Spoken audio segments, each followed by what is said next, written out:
all these women are either very elderly or very dead. Like, these are like grandmas, you know what I mean?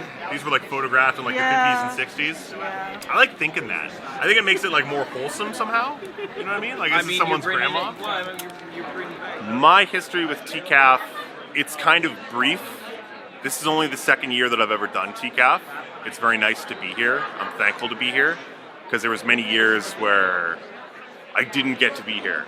And it was always kind of the thing like, I'll get there one day. I'll do TCAF, I'll apply and I'll get in. And then rejected. Till it got to the point where I was like, you know what? Fuck TCAF. I'm going to get a van and I'm just going to sell books outside of TCAF, peddler style. And I'm just going to attract foot traffic that way. But by the time that I got to that idea and was kind of the mindset of, man, fuck this, I'm going to do this on my own. All of a sudden it's like, well, the universe says you can go do this now. And I was accepted to TCAF, which was nice. I think like many artists, I've been like drawing ever since I could hold a pencil. My mom is actually a children's book author, so I've had children's books upon children's books all over the house since I could remember, and I've always just wanted to tell stories. When I was probably around 15, I went to my first TCAF, and that's when I kind of just decided, like, I think this is what I'm going to do with the rest of my life. I have a tiny little The Reaper Has a Day Job zine, which is me just kind of venting about having to have a day job on top of like my illustrator job. It's quite relatable. I have The Inn at the Edge of the World, which is a pilot zine for my long graphic novel that's coming out in fall 2025 with Conundrum Press. The Dragon Ball zine. This one's an anthology with like, I think, 20 artists. Like, there's about 40 pages of risograph art, comics, like written essays about Toriyama, and then just like the impact of Dragon Ball in general.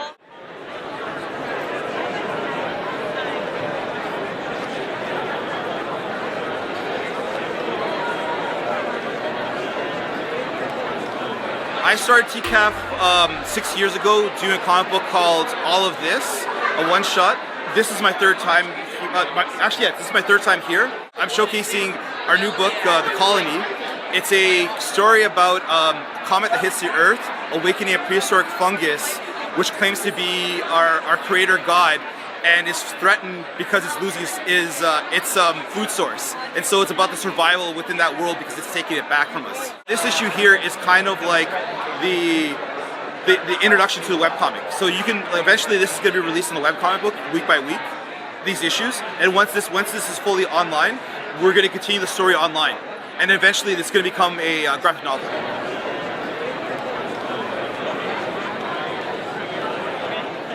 It's a lot of money. Yeah, that's... I'm cheap and it's a lot of money. I know, that's why. This is a new book, appropriately titled What the Fuck is Anything? Kind of feeding into my eternal confusion for what's happening, or how I'm going to cope with it. But it's a fun sort of jaunty walk through this character's mind by the name of Lucky Lucian. Good things happen, bad things happen, and he tries to cope and figure it out. And he doesn't do a really good job at it because of all the noise that's kind of going on in his head.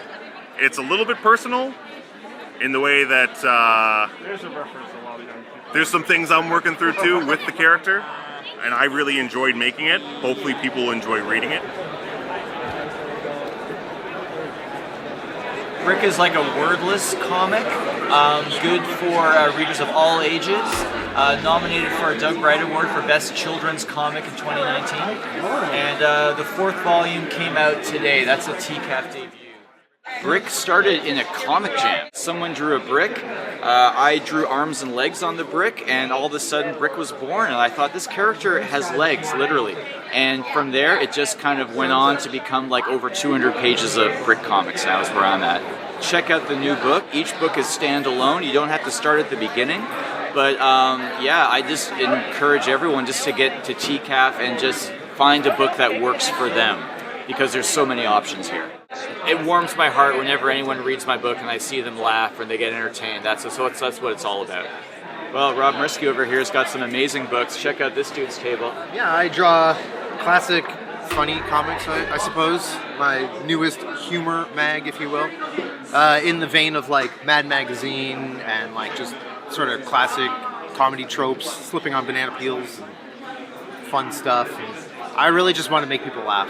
I'm just trying to make funny comics so that we're all entertained, because this world is kind of a bummer, and so it's nice to laugh every once in a while. TCAF itself is just like, it's just so much fun. There's so much good stuff. People come in from all over town, out of town, all over the place. It's just like, it's the best time of year, and I wouldn't have it any other way. I've tabled this show probably more times than I should have. I think this is like my 8th year since the first time I tabled, and I've tabled 6 times now, which I don't think I'm allowed to do that, but don't tell the organizers. It's a good question that I ask myself I ask frequently. myself every day. Yeah. As I'm getting older, things make less and less sense. In any. Thank you guys. Awesome. I appreciate y'all. You're very kind. I hope you're on to bigger and better things. Thank you. It's nice to see you again. Looking for similar covers or like that.